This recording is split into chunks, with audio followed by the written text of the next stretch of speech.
하나님 말씀 보겠습니다. 우리 신약성경 238면 사도행전 28장 30절에서 31절의 말씀입니다.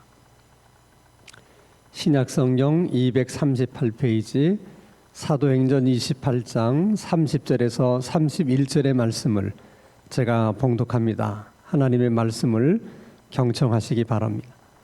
바울이 온 이태를 자기 셋집에 머물면서 자기에게 오는 사람을 다 영접하고 하나님의 나라를 전파하며 주 예수 그리스도에 관한 모든 것을 담대하게 거침없이 가르치더라. 아멘. 우리가 기도하면 하나님은 응답하신다. 우리는 그렇게 믿습니다. 우리가 그렇게 믿는 이유가 무엇이겠습니까? 하나님께서 우리가 기도하면 응답하시겠다고 약속을 하셨기 때문에 우리는 믿는 것입니다. 그러면 그 하나님의 약속을 우리가 어떻게 믿을 수 있는가? 두 가지 이유 때문에 우리가 믿을 수가 있습니다. 하나님은 우리들의 소원, 우리들의 기도 응답을 해줄 수 있는 충분한 능력을 갖고 계신 전능하신 하나님이시기 때문에 그렇습니다. 그리고 또 한 가지 이유는 하나님은 자신이 일단 약속한 약속에 대해서만큼은 어떤 일이 있어도 반드시 지키시는 신실하신 하나님이시기 때문에 그렇습니다. 하나님은 그런 자신을 민수기 23장 19절에서 이렇게 말씀하고 있습니다. 하나님은 사람이 아니다. 하나님은 사람들과 다르다는 것입니다. 그래서 거짓말을 하지 않는다는 것은 약속했던 것을 번복하거나 또 약속을 지키지 않거나 그렇게 하지 않는다는 것입니다. 하나님이 그렇게 하지 않을 수 있는 이유는 인생이 아니시기 때문에 후회가 없으시다. 하나님은 자신이 약속한 것을 두고 후회하시는 적이 없다는 거예요. 그래서 그분은 항상 약속을 지키시는 신실하신 하나님이시라는 것입니다. 그런데 문제는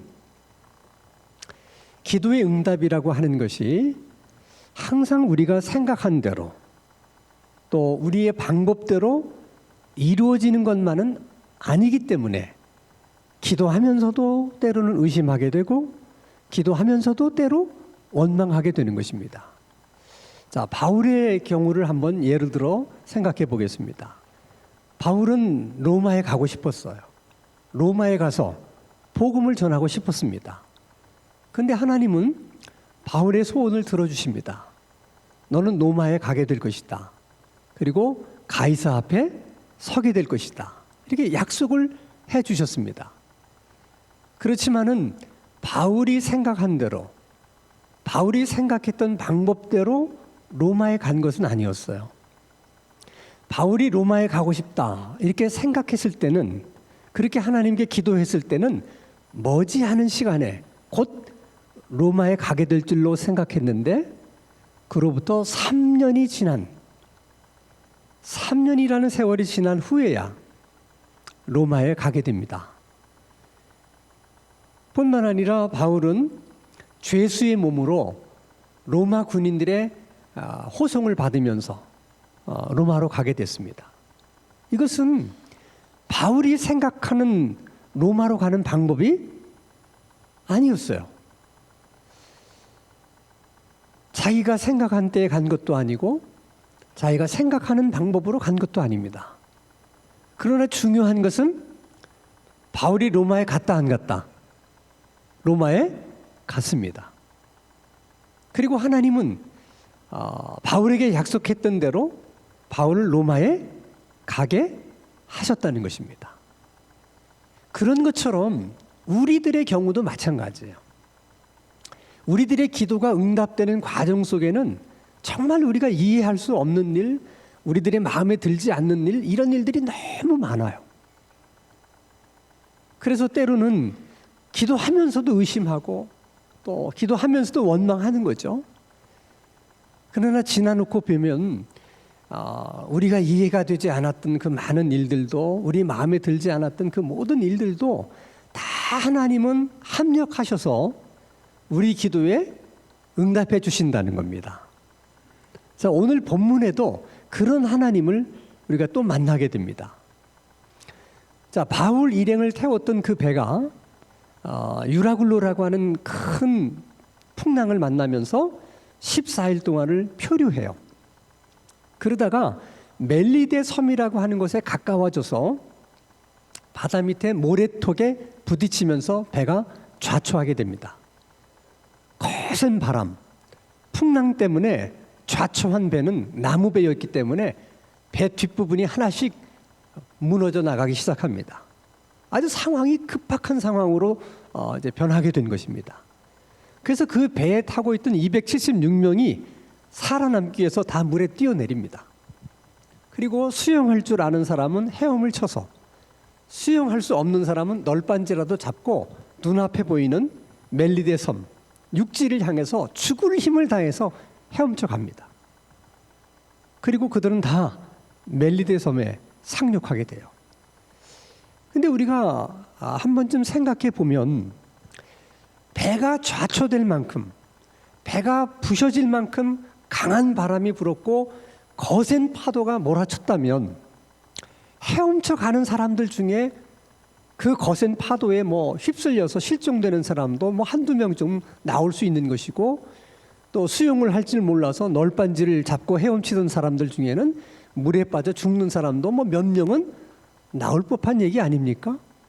근데 놀랍게도 276명 전원이 안전하게 다 상륙을 합니다. 이것은 여러분 우연한 일이라고 생각할 수가 없어요. 이것은 정말 기적 같은 일입니다. 그러면 이 기적 같은 일이 어떻게 가능할 수 있었을까? 이유는 하나입니다. 하나님이 바울에게 약속하셨습니다. 저들의 생명, 내가 그 안전을 보장한다. 그래서 하나님이 그 약속을 지키셨기 때문에 그런 기적이 가능할 수 있었다는 겁니다. 여기서 우리는 한 가지 중요한 교훈을 깨닫게 됩니다. 그것은 가능성보다 중요한 것은 하나님의 약속이라는 거예요. 하나님의 약속이 있으면 가능성이 전혀 없어 보여도, 가능성이 적어 보여도 그 일은 반드시 이루어집니다. 반대로 하나님의 약속이 없으면 가능성이 많아 보이는 일이고 아주 가능성이 분명해 보이는 일이라도 정말 그 일이 이루어질지 이루어지지 않을지는 아무도 장담할 수 없다는 거예요. 그만큼 여러분, 하나님의 약속이 중요한 것이고 소중한 것입니다. 자, 276명이 드디어 멜리데 섬에 도착했을 때 얼마나 그들이 감사했겠습니까? 14일 동안 몇 번이고 죽을 고비를 넘기면서 드디어 살아남은 거 아닙니까? 무슨 말로도 그 감사를 어떻게 다 표현할 수 있겠습니까? 그런데 그들이 살아남았다고 하는 것 때문에 모든 문제가 끝난 것은 아닙니다. 중요한 것은 이제부터 그 멜리데 섬에서 겨울을 나야 돼요. 276명이 겨울을 날 수 있을 만한 집이 있습니까?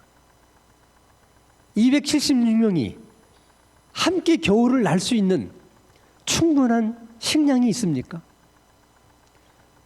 지금 그들에게는 물에 젖어서 추위에 떨고 있으면서도 그 옷을 갈아입을 옷 한 벌도 없는 것이 그들의 현실이었어요. 그건 바울도 마찬가지입니다. 그래서 바울의 입장에서 생각해 보면 참 원망스러운 것입니다. 내가 뭐라고 그랬냐? 항해는 위험하니까 배를 띄워서는 안 된다. 내가 몇 번이고 말했는데 선장이라는 놈이 아니라 항해할 수 있다, 안전하다고 뻑뻑 우겨가지고 그 항해를 한 끝에, 그래서 오늘 우리가 이 모양 이 꼴이 된 거 아니냐. 너 선장 입이 있으면 말 좀 해봐라. 그리고 앞으로 어떻게 할 거냐? 또 대책을 한번 얘기해봐라.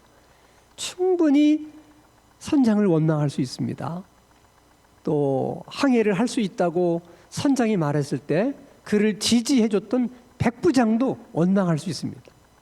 근데 성경에 보면 바울은 원망하지 않았어요. 아무도 원망하지 않았습니다.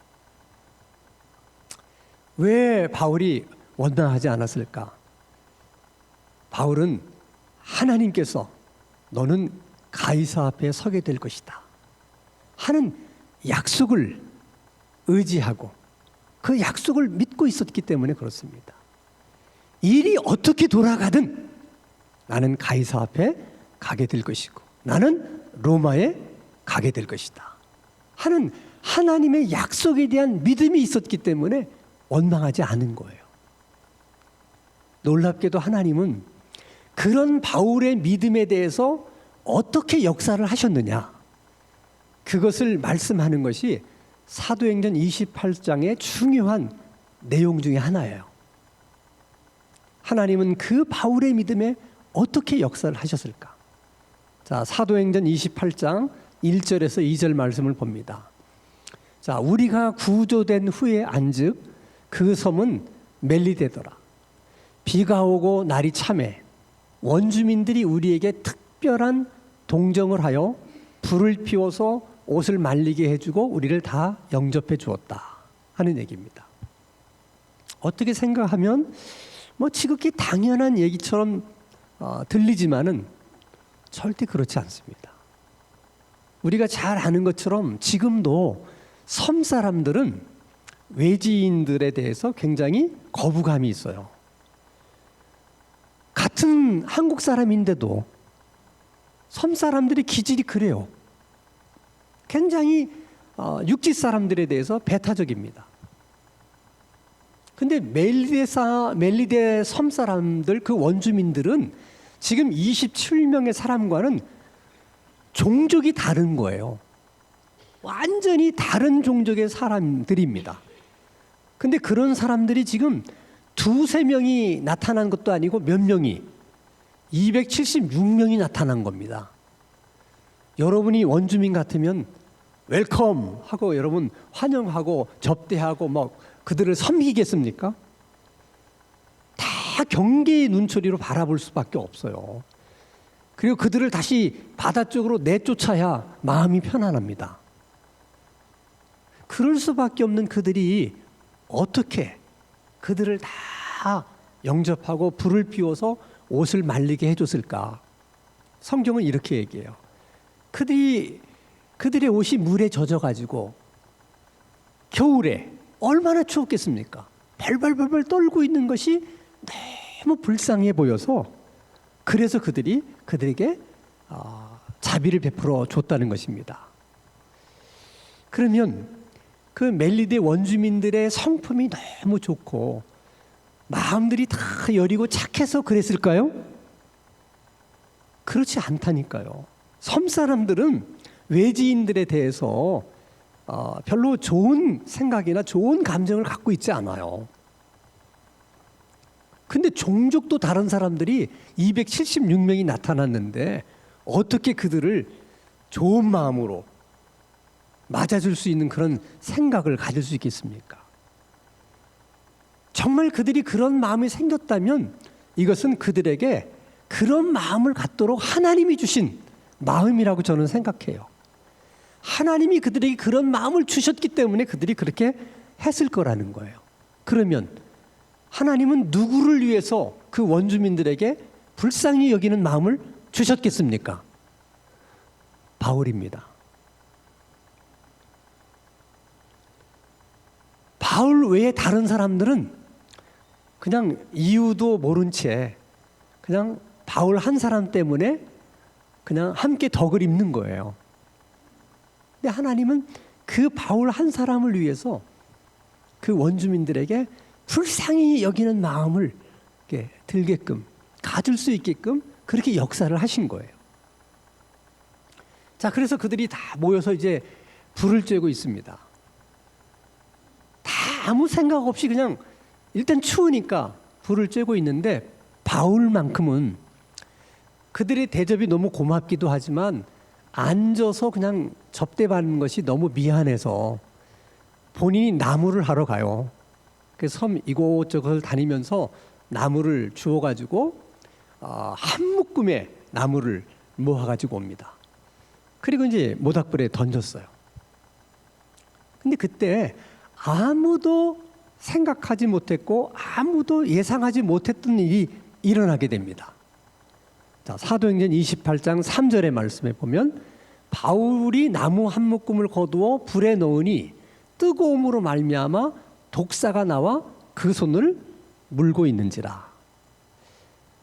자, 바울이 나무를 모아가지고 왔는데 하필이면 그 나뭇가지 속에 뱀 한 마리가 숨어 있었다는 거예요.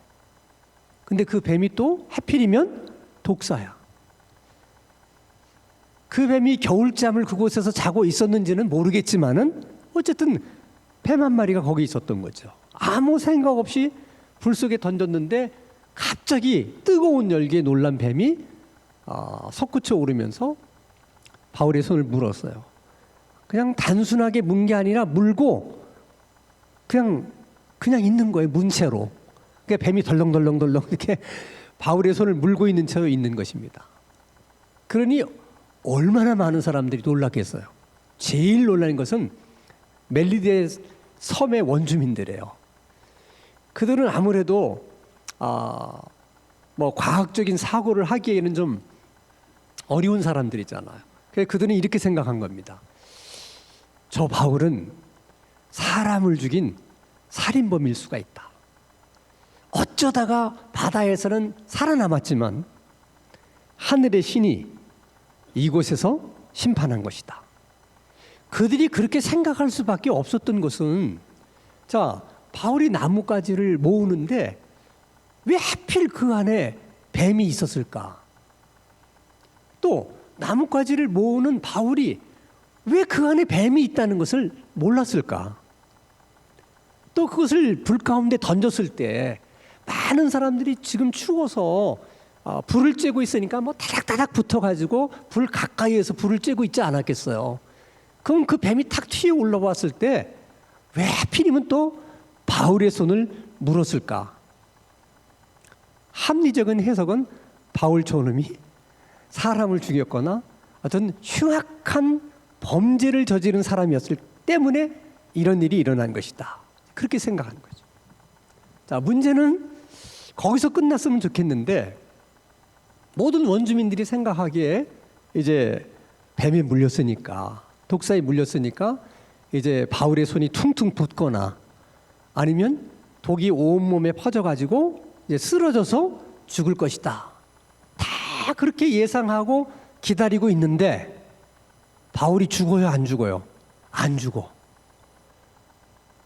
그리고 물고 있던 뱀을 갖다 그냥 툭 떨어뜨려 가지고 오히려 뱀이 불 속에 들어가 죽어버렸어. 이 사건은 바울을 다시 보게 만든 사건이에요. 독사에 물렸는데 안 죽었다. 그들 생각에 이건 사람이 아니다.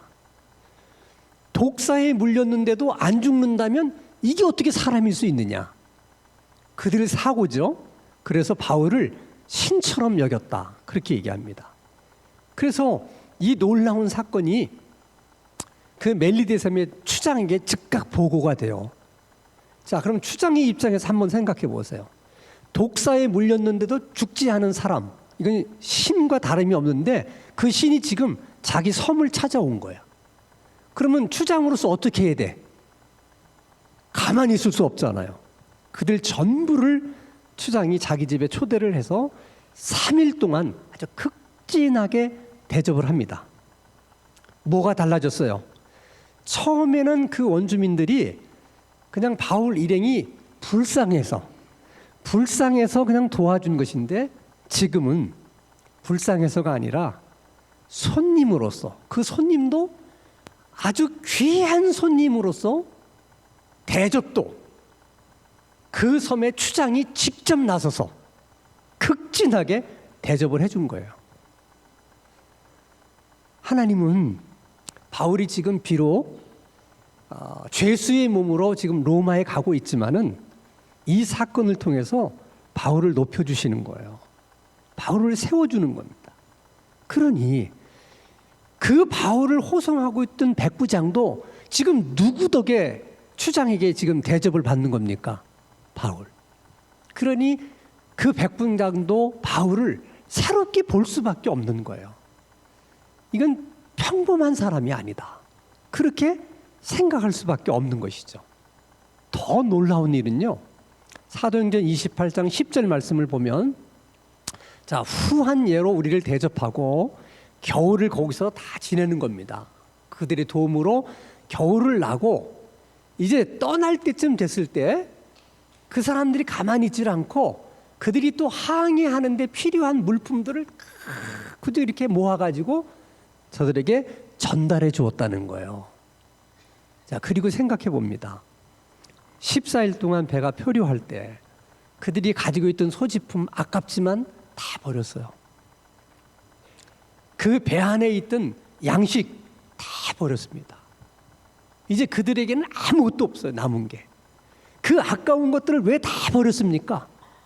오직 그냥 살아남기 위해서.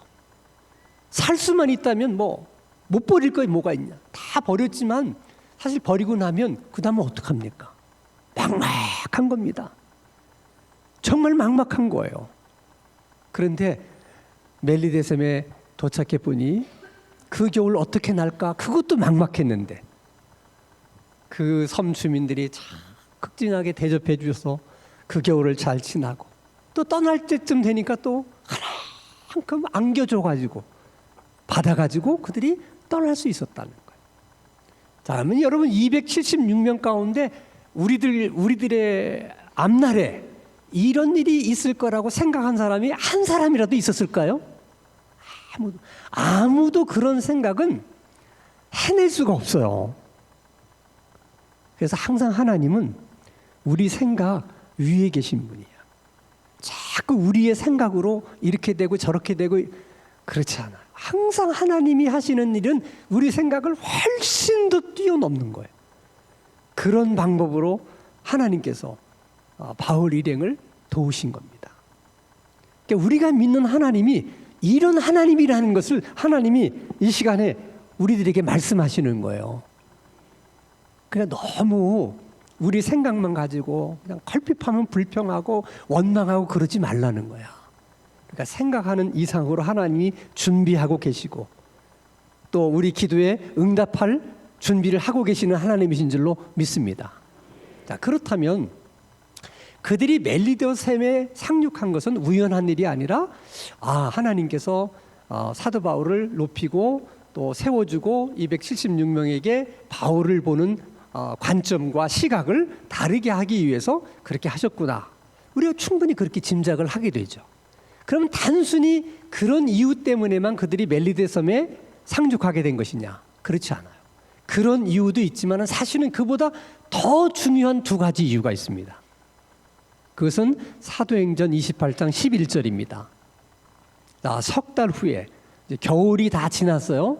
이제 그들이 로마로 출발을 해야 되는 그때에 그 다음 말이 중요해요. 그 섬에서 겨울을 난 알렉산드리아 배가 있었다는 거예요. 이 알렉산드리아 배는 이집트에서 식량을 싣고 로마로 운반하는 바울 일행이 타고 다녔던 배와 동일한 배예요. 그와 비슷한 배입니다. 근데 그 배가 로마로 가다가 풍랑이 일어날 계절을 알고 그들은 멜리데 섬에 정박해서 겨울을 나고 있었다는 거야. 그런데 바울의 일행의 입장에서 보면 이 배가 자기들을 로마로 데려다 주기 위해서 미리 와서 정박하고 있었던 것처럼 그렇게 느껴져요? 안 느껴져요? 기가 막힌 일이에요. 만약에 여러분 바울 일행이 멜리데 섬이 아니라 다른 섬에 상륙을 했다면 그 긴 추운 겨울을 어떻게 날 수 있었겠으며 더 중요한 것은 로마로 가는 배를 어디서 어떻게 발견해서 그 배를 타고 로마로 갈 수 있었겠습니까? 근데 멜리도 섬에 도착해 보니까 이미 배가 와서 기다리고 있어. 그들과 함께 겨울을 나오고 결국 바울이 그 배를 타고 로마로 가게 됩니다. 참 놀라운 일이에요. 그뿐만이 아닙니다. 지도를 보면 로마에서 가장 가까운 섬이 멜리데 섬이에요. 자, 그들은 바울의 말을 듣지 않고 항해를 시작했다가 14일 동안 엄청난 풍랑을 만나서 죽을 고비를 여러 번 넘깁니다. 다 바울의 말을 듣지 않아서 생긴 일이에요. 근데 그들이 바울의 말을 듣지 않아서 겪는 그 고난과 고생 가운데서도 배는 어쨌든 이러쿵저러쿵 파도에 밀리면서 로마의 가장 가까운 곳까지 배가 저절로 거기에 와 있었다는 거예요. 여러분, 이런 것들이 다 그냥 우연히 일어난 일이겠습니까? 그렇지 않아요. 276명이 다 바울의 말을 듣지 않아서 고생한 일이지만 그런 고생까지도 하나님은 다 합력해서 로마로 가는 길을 가까운 길로 만드시는, 정말 합력해서 선을 이루시는 그런 하나님이라는 거예요. 할렐루야. 이런 하나님이 지금 우리가 믿고 있는 하나님이고 우리가 예배하는 하나님이라는. 자, 바울이 드디어 그렇게 꿈에 그리던 로마에 도착을 합니다. 이미 로마에는 교회가 세워져 있었어요. 바울이 온다는 소문을 듣고 그 교인들이 먼 곳에서 미리 나와서 정말 바울을 따뜻하게 맞아줍니다. 바울은 지금 죄수의 몸으로 로마에 도착했지만 많은 환영하는 인파들 속에서 바울이 로마에 도착하게 된 거예요. 그리고 더 중요한 것은 로마의 감옥에 구금되는 것이 아니라 일반 가정인 주택에 바울이 연금이 됩니다. 이것도 굉장히 놀라운 일이에요. 바울의 감옥은 굉장히 정말 지내기가 어려운 것이거든요. 근데 거기에 감금되는 것이 아니라 그냥 가택연금이 됐다는 거예요. 어떻게 이런 일이 일어날 수 있었을까? 여러 가지로 사람들이 생각하는데 당시 로마가 지배하고 있던 그 나라가 굉장히 넓었잖아요. 그러면 로마 시민권을 가진 자가 꽤 많은데 바울처럼 나는 억울하다, 나는 가이사에 가서 재판을 받아야 되겠다, 이렇게 생각하고 로마에 온 사람이 바울뿐만이 아니었다는 거야. 엄청나게 많은 사람들이 다 가이사에 와서 재판받겠다고 오다 보니까 요즘 말로 말하면 로마 구치소가 다 찼어. 다 수용을 못해. 그래서 할 수 없이 로마 정부가 어떤 가정들을 이렇게 지정을 해요. 그래서 임시 구치소로 쓰는 거예요. 그러면 그 집주인은 그 죄수가 머무는 동안에는 그 죄수로부터 머무는 동안에 값을 받을 수가 있었어요. 그러니까 그 집주인도 뭐 나쁠 게 없죠. 뭐 구치소로 내주고 뭐 거기에 뭐 합당한 돈을 받으니까. 그래서 오늘 사도행전 28장 30절을 보면 사도 바울이 이렇게 고백해요. 바울이 온 이태를 2년 동안을 자기 어느 집에, 새 집에 머물렀다. 그러니까 이거 우리가 잘못하면 뭐 바울이 로마에서 사글세 집에 있었다 이렇게 생각하시면 안 되고, 가택연금을 당하고 있었는데 그 집 주인에게 일정한 비용을 지불하면서 2년 동안 있었다는 거죠. 자, 그러면 궁금한 것은, 아니 가이사에게 재판을 받으러 간 사람이 왜 빨리 재판을 안 받고 2년 동안이나 가택연금을 당했을까? 거기에는 아마도 뭐 이런 이유가 있었을 것 같아요. 가이사에게 재판을 받으러 온 사람들이 너무 많았기 때문에 순서를 기다리다 보니까 2년이 걸렸다, 이럴 수도 있고, 또 하나는 재판 받으려고 온 사람들에게는 바울보다 더 억울한 사람, 바울보다 더 큰 죄로 가이사에게 재판받으러 온 사람들이 많았기 때문에 바울이 순위에서 밀리다 보니까 아마도 2년 동안 가택연금 당한 것이 아닐까 생각합니다. 어쨌든 가택연금이 당했다고 그래가지고 무슨 대문을 걸어 잠그고 가만 놔두는 것이 아니라 로마의 병사가 지킵니다. 이 로마 병사는 황제를 지키는 그 부대의 병사예요. 흔히 말하는 친위대라고 그래서 로마 군인들 가운데는 가장 정예병들입니다. 그 정예병들이 문 밖에서 지켰는지 아니면 집 안에서 지켰는지는 확실치는 않지만은 로마의 관례를 따르면 죄수를 지킬 때는 병사가 쇠사슬을 가지고 가서 쇠사슬 한쪽은 자기 손목에 걸고 쇠사슬 한쪽은 죄수의 손목을 걸어서 그렇게 지키는 거예요. 그러나 가택연금의 최고의 강점은 뭐냐면 죄수는 그 집 밖으로 나갈 수 없지만 면회 오는 사람들은 얼마든지 면회를 올 수 있어요. 그러니까 바울이 만나고 싶은 사람은 얼마든지 그 집안에서 만날 수 있다는 것입니다. 자, 그래도 바울이 처음 가택연금을 당했을 때 바울의 심정이 어땠을까 생각해 보면 기가 막혔을 것 같아. 아니, 자기가 로마로 오기 전에는 어디 있었어요? 가이사라 감옥에서 몇 년 있었어요? 거기서도 2년. 아무 이유도 없이 재판도 받지 못한 채 2년이라는 세월을 거기서 그냥 보냈잖아요. 그래서 본인이 나 가이사라에 가서 재판받겠다. 그래서 로마에 온 거야. 근데 로마에 왔더니 또 가택연금 당해서 또 몇 년? 또 2년을 보낸. 아니, 내가 지금 로마에 온 것은 복음을 전하러 왔는데 내가 이렇게 가택연금을 당하고 있으면 난 어떻게 하는 거냐. 이렇게 생각하면 정말 답답하고 또 하나님 원망스럽기도 하고 굉장히 힘들었을 거예요. 근데 놀라운 일이 일어난 거예요. 예전에는 바울이 복음을 전할 때 어떻게 전했어요? 자기 발로 뛰어다니면서 회당에 들어가서 복음 전하고 다 그랬어요. 근데 로마에 와서는 자기가 발로 뛰어다니면서 복음 전하는 게 아니라 자기는 집안에 가만히 앉아 있으면 복음을 듣겠다고 하는 사람들이 막 바울의 집에 오는 거야. 그러면 거기서 바울은 그냥 뭐만 하면 돼? 복음을 전하기만 하면 돼. 자, 사도행전 28장 23절에서 24절 말씀을 보면, 자, 그들이 날짜를 정하고 바울의 집에 가는 날짜, 바울에게 복음을 들으려고 하는 날짜를 정했다는 거예요. 그들이라고 하는 것은 성경에 보면 로마에 살고 있는 유태인 지도자를 말합니다.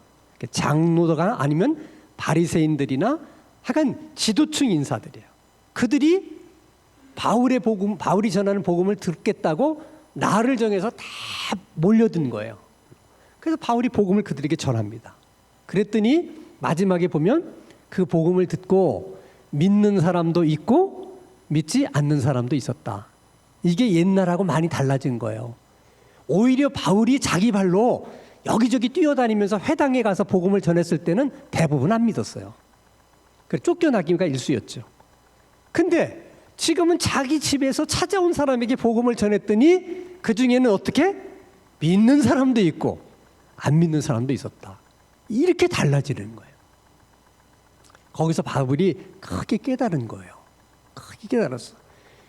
그래서 내가 가택연금되어 있다고 하는 것이 복음 전하는데 큰 장애물인 줄 알았는데 오히려 복음을 전하는데 너무 좋은 환경이고 기회였다는 거예요. 그래서 그 가택연금된 그 방에서 4권의 성경을 저수를 해요. 그 2년의 시간 동안. 그 중에 빌립보서를 저수를 했는데 빌립보서에서 이렇게 빌립보 교인들에게 편지를 합니다. 빌립보서 1장 12절에서 13절. 형제들아, 내가 당한 일이, 구금된 걸 말하는 거예요. 내가 당한 일이 도리어 복음 전파에 뭐가 된 줄을, 진전이 된 줄, 더 좋은 기회가 된 줄을 너희도 알기를 원하노라. 빌립보 교인들도 바울이 로마에 가택연금 당했다고 하고 있으니까 저 사람 복음 전하면서 평생 산 사람인데 저거 답답해서 어떡할까, 많은 염려 걱정할 거 아니겠어요. 그랬더니 그게 아니다, 그 얘기하는 거예요. 그러면서 이러므로 나의 매임이 그리스도 안에서 모든 시위대 안에, 이 시위대라고 하는 것은 친위대를 가리키는 거예요. 거기까지도 복음이 증거됐다는 거예요. 어떻게 그럴 수 있었을까? 간단합니다. 자, 로마 병사 한 명이 바울을 시켜요. 한쪽에 쇠사슬을 같이 묶고 있습니다. 그럼 하루 종일 뭐 하겠어? 심심한데. 그럼 바울은 또 뭐 하겠습니까? 복음을 얘기하겠죠. 그러면 이 병사는 듣기 싫어도 도망을 못 가. 다 들어야 돼. 그냥 들어야 돼. 그리고 이제 또 다른 사람들이 복음 듣기 위해서 오면 그들에게 또 막 복음을 전하면 이 병사는 어떻게 듣고 싶지 않아도 또 그거 또 들어야 돼. 그러다 보니까 그래서 전도된 사람들이 엄청 많은 거야. 그게 바울이 생각해 본 거예요. 자기가 회당을 다니면서는 복음을 전할 수 있었지만 로마의 황제를 지키는 부대, 그 친위대 속에 자기가 어떻게 들어가서 복음을 전하겠어요. 근데 하나님께서 자기를 가택연금 시켜놓고 그 병사들에게 그렇게 복음을 전해서 그 복음이 바로 친위대 안까지 복음이 들어갈 수 있었다를 깨달은 거예요. 자, 그리고 사도행전이 이렇게 결론을 냅니다. 사도행전 28장 30절에서 31절, 바울이 2년 동안 자기 셋집에 머물면서 자기에게 찾아오는 사람들을 다 영접하고 하나님 나라를 전파하며, 다른 말로 말하면 복음을 전파하며 주 예수 그리스도에 관한 모든 것을, 그것도 복음입니다, 담대하게 거침없이 가르치더라. 한마디로 말하면 2년 동안 복음을 담대하게 전했다. 그리고 끝나요. 그래서 우리 이제 엄청 궁금한 거야. 아니, 가이사 앞에 재판을 받으러 갔는데 바울이 도대체 그 다음은 어떻게 된 걸까? 재판 받은 걸까? 재판 받은 다음에는 어떻게 된 것일까? 왜 이런 얘기가 없냐는 거야. 왜 사도행전이 저렇게 끝날까? 이런 생각들을 해요. 가이사에게 재판받으러 온 사람이 너무 많다 보니까 이렇게 지연되는 경우가 있잖아요. 한없이 지연될 수는 없잖아. 그래서 로마법에 가이사에게 재판받으러 온 사람 가운데 계속 시간이 지체돼서 2년이 되면, 2년 동안 가이사에게 재판을 못 받게 되면 그냥 무죄 석방하는 관례가 있는 거예요. 그래서 아마도 바울도 일단 석방이 됐을 것이다, 그렇게 생각을 해요. 그래서 석방된 바울이 자기가 세운 여러 교회들을 다녔을 것이고 자기가 땅끝이라고 여겼던 스페인까지 가서 복음을 전했을 것이다, 그렇게 생각합니다. 그러다가 네로 황제의 박해 때 이제 순교를 당하는데, 네로 황제가 처음부터 기독교를 박해한 게 아니에요. 나중에 이제 박해자로 돌아섰어요. 그 박해자로 돌아섰을 때 바울이 다시 체포돼서 그 박해 시대에 순교를 당한 것으로 다 그렇게 알고 있습니다. 아니, 그러면 사도행전을 기록한 누가가 마지막에 바울이 이렇게 석방돼서 이렇게 해서 스페인까지 가서 복음을 전하고 그러다가 네로 황제 때 박해 때 순교를 당했다, 이렇게 끝나면 사도행전이 끝맺음이 너무 깔끔하잖아요. 근데 왜 그걸 잘 알면서도 그렇게 기록하지 않았을까? 거기에 의도가 있는 거예요. 그 의도는 사도 바울이 그 다음에 어떻게 되었느냐, 그건 중요하지 않다는 거예요. 사도행전 28장 마지막은 지금까지는 복음을 누가 전했느냐? 사도들이 전했다. 처음에는 베드로가, 그 다음은 바울이. 그러면 사도행전 29장은 누가 쓸 거냐? 우리들이 써야 된다는 거예요. 그래서 바울 이후에 많은 사람들이 사도행전 29장을 썼고 30장을 썼고 31장을 썼고 지금까지도 계속 사도행전은 지금 쓰여지고 있어요. 바라기는 쓰여지고 있는 그 사도행전은 주님 오실 때까지 쓰여질 겁니다. 그 중에 한 장 정도는 우리가 써야 되는 거 아닌가? 그 중에 한 장 정도는 우리 교회가 써야 되는 게 아닌가 하는 거예요. 근데 그 일을 우리가 너무 부담스럽거나 어렵게 생각할 게 없어요. 바울 같은 위대한 종이 전도를 했는데도 믿는 사람이 있고 안 믿는 사람이 있어요. 우리도 마찬가지예요. 너무 우리가 전도를 하면 다 믿을 거라는 기대를 하지 마. 그냥 우리가 전도를 하면 믿을 사람은 믿고 안 믿을 사람은 안 믿는다는 거야. 바울도 그랬는데 뭐 그렇게 생각하시면 돼요. 믿을 사람은 믿고 안 믿을 사람은 안 믿는다. 그리고 복음을 전할 때 언제나 어려움이 있었어요.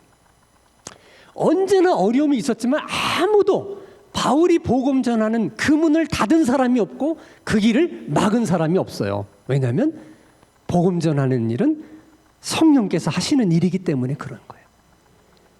또 어려움은 있었지만 그 어려움 속에 하나님은 늘 함께 계셨고 보호하셨고 인도하셨고 때를 따라서 세워주시고 높여주셨어요. 지금도 마찬가지. 하나님 주신 사명을 가지고 사는 사람은 하나님이 바울에게 하셨던 것처럼 그렇게 하십니다. 바울에게 주셨던 은혜를 똑같이 주십니다. 그래서 우리가 전도라는 사명의 관점에서 보면, 내가 전도 사명이 있다, 그 관점에서 보면 이 세상에는 누군가는 나의 전도를 받아서 구원받아야 될 사람이 있는 거예요. 그 사람들이 누군지 몇 명이나 되는지 우리는 몰라. 하나님은 아셔. 그러니까 나를 통해서 구원받을 사람이 다 구원을 받게 되면 그때 내 전도 사명이 끝나는 거예요. 내가 만약 기도 사명이 있다면 내가 누군가를 위해서 중보 기도해야 될 사람들이 있어요. 그 사람들이 몇 명이나 되는지, 그 사람들을 위해서 얼마 동안 기도해야 되는지 우리는 잘 몰라. 그러나 어느 날 내 중보 기도가 필요한 사람들의 기도를 내가 다 했고 그들에게 필요한 만큼의 기도 분량이 다 차게 되면 그때 비로소 우리 기도 사명이 끝나게 됩니다. 내가 누구를 섬기는 사명이 있다면 이 땅에는 내 섬김과 돌봄을 받아야 할 사람이 어딘가에 있는 거예요. 몇 명이 되는지 우리는 몰라. 그러나 열심히 우리가 내 섬김이 필요한 사람을 섬기고 또 섬기다 보면 마지막 한 사람까지 다 섬기고 나면 그때 내 섬김의 사명이 끝나게 되는 거예요. 그래서 바라기는 여러분, 하나님이 내게 주신 사명이 무엇인지를 다 깨닫게 되는 은혜가 있기를 바랍니다. 그래서 그 사명을 위해서 사시고, 그래서 여러분들의 삶이 의미 있는 삶이 되었다. 사명이 끝나는 날 우리가 하나님께 부르심을 받는 그런 복된 인생들이 되기를 주님의 이름으로 축원합니다. 거룩하신 아버지 하나님, 우리가 기도하면 하나님은 응답하신다는 하나님의 약속에 흔들리지 않는 믿음을 주시고 기도에 더욱 힘쓰는 기도의 종들이 되게 하여 주시옵소서. 사도행전은 28장으로 끝이 났지만 지금도 세계 여러 나라에서 계속해서 쓰여지고 있는 복음 행전에 우리들의 기록도, 우리 교회의 기록도 있게 하여 주시옵소서. 복음을 전하는 교회 되게 해주시고 복음으로 사는 신당중앙교회 신앙인들 다 되게 하여 주시옵소서. 예수 그리스도 이름으로 기도하옵나이다. 아멘.